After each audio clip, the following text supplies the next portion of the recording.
दोस्तों नमस्कार। मैं रविंद्र कुमार सागर एडवोकेट। अभी जो बांग्लादेश में हुआ,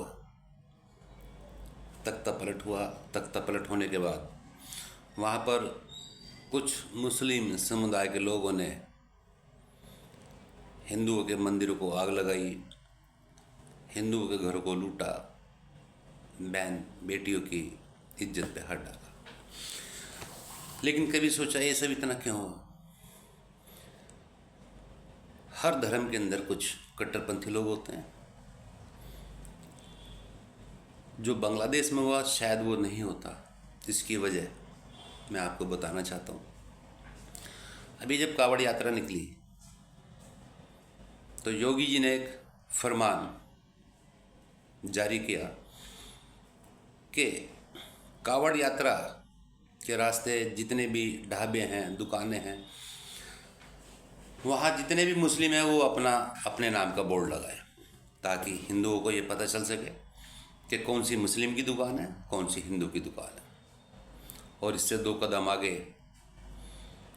उत्तराखंड के सीएम पुष्कर धामी ने तो ये आदेश भी जारी कर दिया कि हरिद्वार के आसपास के क्षेत्र में जितने भी मज़ार हैं, मस्जिद हैं, सबको ढक दिया जाए। और तुरंत इस आदेश का पालन हुआ, सबको ढका गया। क्या यह सब जो हमारे देश में होता है ये सोशल मीडिया के द्वारा पूरे संसार में घूमता है? हर कंट्री के लोग इसको देखते हैं। तो बांग्लादेश के लोगों ने भी इसको देखा होगा कि भाई जब हमारे मुसलमानों के खिलाफ वहाँ पर कुछ राजनैतिक या राजनेता अपनी हिंदुत्व की कट्टरपंथी दिखा रहे हैं, तो हमें भी दिखाना चाहिए।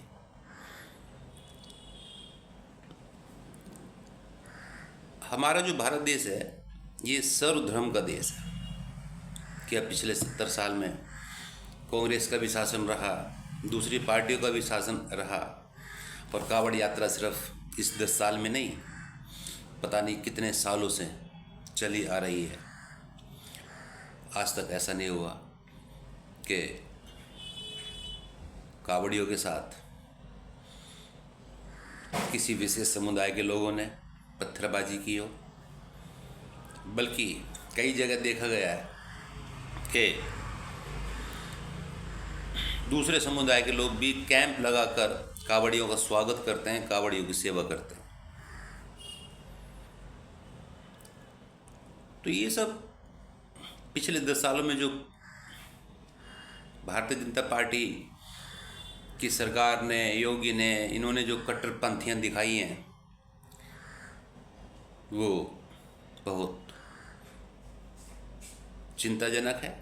और यही 10 सालों की राजनीति में जो हिंदू और मुसलमान के बीच जो खाई और बड़ी होती जा रही है, शायद ये बड़ी ना होती। पिछले 70 सालों में हिंदू, मुस्लिम, सिख, ईसाई सब मिल के रहते थे, और शायद ये बांग्लादेश में हिंदुओं के ऊपर हमले ना होते अगर हमारे देश में ऐसे फरमान जारी ना होते। तो हमारे देश के नेताओं को भी सोचना चाहिए, हमारे देश की सरकार को भी सोचना चाहिए कि इतना कट्टरपंथी ना दिखाए। ठीक है, हिंदुओं का देश है, लेकिन सिर्फ हिंदुओं का देश नहीं है, सर्वधर्म का देश है। यहाँ पर सर्वधर्म को रहने का अधिकार है। और ये कोई भी राजनीतिक पार्टी हो, कांग्रेस हो, आम आदमी पार्टी हो, बीजेपी हो, बीएसपी हो, समाजवादी पार्टी हो, कोई भी पार्टी हो, अरे भाई तुम हिंदू मुस्लिम क्यों करते हो? अगर आपको देश के विकास के बारे में सोचना है तो आप हम दो हमारे दो का फॉर्मूला वो करो लागू।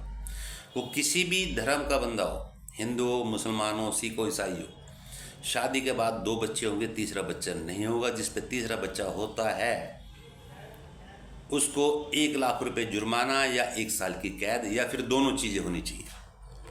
तो कुछ ऐसा लागू ना करके ये आंकड़े दिखाते हैं कि जब देश आज़ाद हुआ इतने लाख मुसलमान थे, धीरे धीरे धीरे धीरे बढ़ते बढ़ते इतने हो गए, और 2050 में हम अल्पसंख्यक बन जाएंगे और वो उनकी संख्या हमारे से ज़्यादा हो जाएगी। अरे क्यों हो जाएगी? तुम ये 2 बच्चों का फार्मूला लागू क्यों नहीं करते हो सख्ताई से?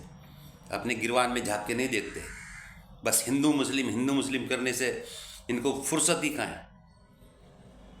3 तलाक के बारे में उन्होंने कानून बनाया कि 3 तलाक कहने पर अब कोई तलाक नहीं माना जाएगा। आंकड़े दिखाते रहते हैं 2050 में हम अल्पसंख्यक बन जाएंगे और मुसलमान इतने हो जाएंगे। भाई सभी पार्टियों से मैं कहना चाहता हूँ, हर धर्म के लिए कानून लागू करो, 2 बच्चे के अलावा वो तीसरा बच्चा पैदा ही ना कर जाए। तीसरा बच्चा होता है तो उसकी सारी सुविधाएं बंद, पूरे परिवार की। 1 लाख रुपए जुर्माना जो परिवार का मुखिया है, या 1 साल की कैद, या दोनों, जुर्माना और कैद। करो सकता है इसे लागू, वो कोई नहीं करना चाहता। बस आज के युवाओं को मंदिर मस्जिद के साथ जोड़ दो, आपस में झगड़े करो। क्या यही देश का विकास हो रहा है? देश का विकास होता है एजुकेशन से, देश का विकास होता है देश की जनता को जो मूलभूत सुविधाएं हैं वो मिलनी चाहिए। स्वास्थ्य सेवा, शिक्षा, रोटी कपड़ा और मकान। लेकिन आज के युवाओं का क्या भविष्य है? भारतीय जनता पार्टी की सरकार को हिंदू मुस्लिमों को लड़वाने से फुर्सत ही नहीं है। युवाओं का भविष्य मंदिर मस्जिद में नहीं है, युवाओं का भविष्य शिक्षा से निकलता है। और जब हमारे देश का युवा शिक्षित बनेगा तब हमारे देश का विकास होगा। ये कोई देश का विकास नहीं है कि हमने 10 साल में देश को यहाँ पर लाकर खड़ा कर दिया। कहीं खड़ा नहीं करा, कहीं देश का विकास नहीं है। सच्चाई तो यह है कि हमारा देश और कर्जे में डूब गया। कहाँ पिछले 70 सालों में 58 लाख करोड़ का कर्जा था, आज हमारा 200 कुछ लाख करोड़ का कर्जा पहुंच चुका है। एक तरफ ये बात करते हैं आरक्षण की कि हम दलित समाज का आरक्षण कभी बंद नहीं होने देंगे। अरे भाई तुमने सारी सरकारी संस्थाएं सबका तो निजीकरण कर दिया।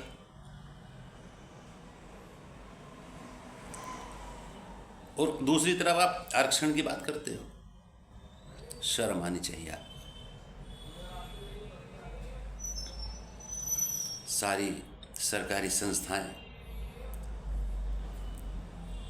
आपने बेच दी, जो बची कुची हैं वो भी बेच दोगे,